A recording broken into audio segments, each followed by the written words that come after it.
За прошедшие сутки произошли следующие изменения. На Константиновском направлении войска группировки «Юг» продолжают давить. В Калинино разведывательно-огневой комплекс все время выявляет и поражает точки ВСУ, которые скрываются в малоэтажных постройках. На этот раз серия артиллерийских ударов накрыта дислокация противника в центральной части села. В предыдущей сводке было показано, как ВСУ ударными дронами наносят огневое поражение бойцам. Обстрел был в 400 метрах от рассмотренного места. Обе стороны находятся недалеко друг от друга на одной и той же улице. Воины планомерно продвигаются вперед. В микрорайоне Канал отряды 98-й дивизии нагружают украинские силы. Воздушная разведка вместе с артиллерией срывает попытки в ротации. Как и прежде, ВСУ задействует основную дорогу снабжения, которая выходит на улицу Олега Кошевого. В этом примере противник на М-113 доехал до торцевой части среднеэтажки, после чего попытался провести ротацию. Воины ликвидировали нескольких украинских военнослужащих, сорвали попытку. У ВСУ еще хватает сил упорно держаться за высотные здания. В середине перехода между урочищем Долгая-2 и заказником Ступки Голубовские-2 противник опубликовал кадры сброса гранат по атакующим. Воины скрываются в водосточных трубах, отведение которых соединяется с микрорайоном Новый. ВСУ минометными снарядами создают дыры. После этого пытаются с коптеров сбросить гранаты в образовавшиеся отверстия в трубе. Как минимум, бойцы расширили контроль территории до окраины урочища Долгая-2. В этом лесном массиве идет интенсивный обстрел ВСУ. Воины готовятся к дальнейшему натиску.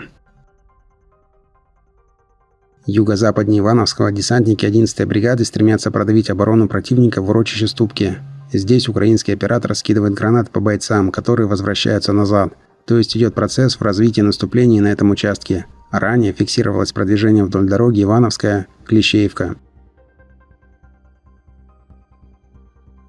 В районе Сокола сохраняется активность боевых действий. Самарские разведчики 907-го батальона без перерыва оказывают поддержку штурмующим отрядам. С помощью беспилотников минируют дороги, чтобы вражеский экипаж не доезжал до огневой позиции. На восточной окраине села ВСУ на Брэдли наехал на мину. После этого вступила в дело российская артиллерия. Экипаж сразу же бегом начал возвращаться назад.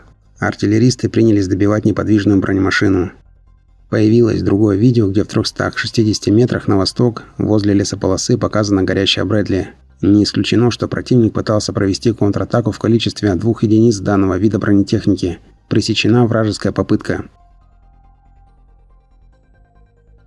В направлении сельской Константиновки тихоокеанские морпехи продолжают давить. Атакующих активно поддерживают кубанские артиллеристы 238-й бригады. В северной части Константиновки, используя артиллерийское орудие МСТА, ликвидировали пункт временной дислокации ВСУ. Помимо этого района, данное подразделение интенсивно работает и в районе Красногоровки, то есть охватывает широкий сектор боевых действий. В восточной части пункта серия ударов подавили минометную позицию противника. Бойцы организованно приближаются как раз к этому участку с южной и северной сторон. Сегодня Министерство обороны сообщило о взятии Поросковьевки. Противник жаловался на российскую авиацию, которая каждый день от 5 до 7 авиабомб скидывала по украинскому гарнизону в этом селе. Проведены отличные совместные действия дальневосточных морпехов, кубанских артиллеристов и летчиков 11-й армии. Пункт переходит под контроль российской стороны. Наступление продолжается.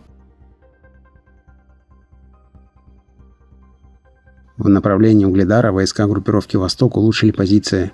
Вдоль балки широкой атакующие на мотоциклах, находясь под вражеским огнем, доехали до своих точек у основания естественного углубления. Воины расширили контроль территории на 1,5 километра, включая участок дороги, который выходит на трассу Угледар-Константиновка. По всему направлению непрерывно обрабатывает вражеские позиции авиация 11-й армии, не оставляет без внимания украинский гарнизон Угледара. В южной части города очередной ФАБ прилетел по пункту управления ВСУ. Здесь пока штурмовых действий от российской стороны не наблюдается. На Харьковском направлении сохраняется высокая интенсивность боевых действий. В районе Глубокого противник, как и в Волчанске, проводит контратакующие попытки. Появились кадры, как на западной окраине села ВСУ из БМП обстреливает российский гарнизон. Противник стремится снова захватить контроль над Глубоким. Бойцы отражают атаки. Все же, учитывая эту съемку, открашивается часть территории до естественной водной преграды. В Волчанске идут бои без признаков изменения линии боевых действий.